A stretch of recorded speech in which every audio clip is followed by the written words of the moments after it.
இந்த பிச்சைக்கார தொல்லை தாங்க முடியலப்பா. எல்லாரும் வந்துடுறானுங்கப்பா.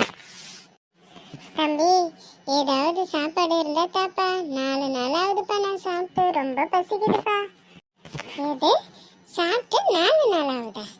4 நாளாயே ஆரோக்கியமா திடகாத்திரமா இருக்கியப்பா நீ. தண்ணி குடிச்சே வாழறேன்ப்பா நானு. எனக்கு ஏதாச்சும் சாப்பிட ஏதாச்சும் இருந்தா கொடுப்பா, ரொம்ப பசிக்குதுப்பா. நானே வாடகை வீட்டுல இருக்கேன். ஒரு பைசா கூட என் கையில இல்ல. அப்படி 4 தெரு போனேன்னா ஏதாவது கிடைக்கும். அதுக்கேண்டா இங்க நின்றுட்டு இருக்க? என் கூட வேடா பிச்சை எடுக்க. பிச்சை எடுக்கிற எவ்வளவு திமிரு உனக்கு? பிச்சைக்காரனுக்கு இவ்வளவு திமிரா?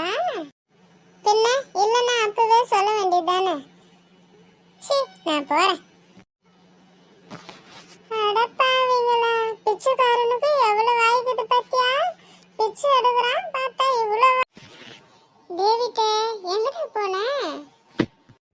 இன்னைக்கு ஞாயிற்றுக்கிழமைலப்பா, அதனால சர்ச்சுக்கு போனப்பா. அங்கே பாஸ்டரு நம்ம கிட்ட காசோ சாப்பாடோ அதிகமாக இருந்தால் இல்லாதவங்களுக்கு கொடுத்து உதவணும்னு சொன்னாருப்பா.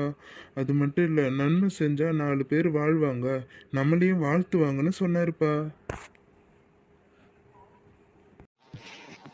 என்னது, அப்படியே சொன்னாரு? நல்லா தான் இருக்குது. நீ இப்படி பேசுறது எனக்கு ரொம்ப பிடிச்சிருக்குப்பா. நானும் அந்த ஏசப்பாவை ஏத்துக்கிறேன். உனக்கு ஒரு விஷயம் தெரியுமா? தினமும் ஒரு பிச்சைக்காரன் என் வீட்டுக்கு வருவான்ப்பா. அவனை ஏதாச்சும் சொல்லி துரத்தி விட்டுருவேன். இனிமே எனக்கு கிடைக்கிறதுல அவனுக்கும் கொஞ்சம் கொடுப்பேன். அவன் கேட்கறதெல்லாம் ஒன்று தான்பா, வயிற்றுக்கு சோறு மட்டும்தான்பா. இனிமே வந்தான்னா நான் சாப்பிட்றதுல கொஞ்சம் கொடுப்பேன். நானும் நன்மை செய்வேன், இயேசுவை போல. ஆமாப்பா, நம்ம 2 பேருமே நன்மை செய்வோம் இயேசுவை போல.